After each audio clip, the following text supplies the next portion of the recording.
تبارك الذي نزل الفرقان على عبده ليكون للعالمين نذيرا۔ بسم اللہ الرحمن الرحیم۔ السلام علیکم ورحمۃ اللہ وبرکاتہ۔ میں ہوں محمد مبین فاروقی اور آپ کو اپنے چینل پہ خوش آمدید کہتا ہوں۔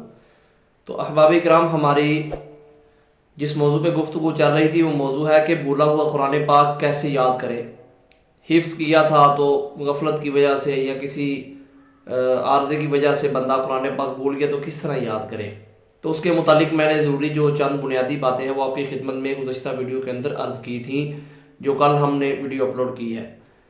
تو آج میں آپ کی خدمت میں بہت اہم بات عرض کروں گا کہ قرآن پاک زبانی یاد کرنے میں، حفظ یاد کرنے میں یا منزل وغیرہ یاد کرنے میں جو چیز بنیادی طور پر شامل حال ہوتی ہے وہ ہے کہ بندہ بیٹھے کیسے، بندہ کس طرح بیٹھ کے یاد کرے قرآن پاک، حفظ بندے کو اچھی طریقے سے یاد ہو جائے۔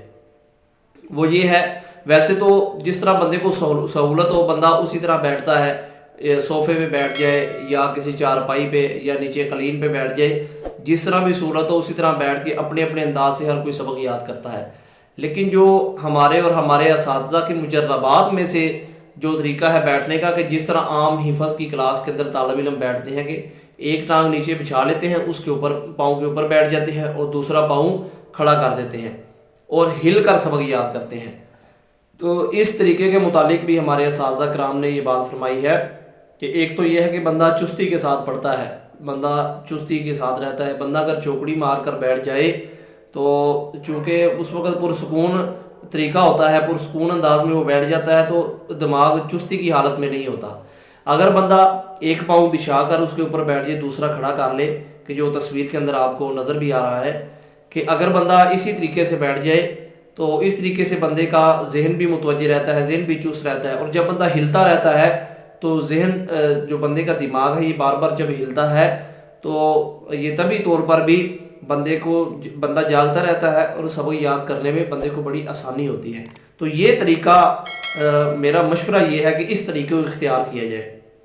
یہ طریقہ بہت مجرب اور بڑا بہترین طریقہ ہے اور ہمارے بڑے بڑے اساتذہ، مشائخ اور بڑے بڑے قراء اکرام کا یہ طریقہ رہا ہے۔ اسی طریقے سے بیٹھ کر وہ منزل یاد کیا کرتے تھے اور اسی طریقے سے بیٹھ کر تراویح کے لیے بھی منزل یاد کرنی چاہیے۔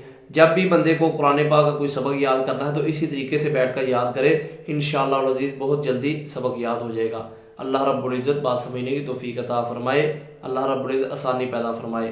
والسلام علیکم ورحمۃ اللہ وبرکاتہ۔ تبارك الذي نزل الفرقان على عبده ليكون للعالمين نذيرا۔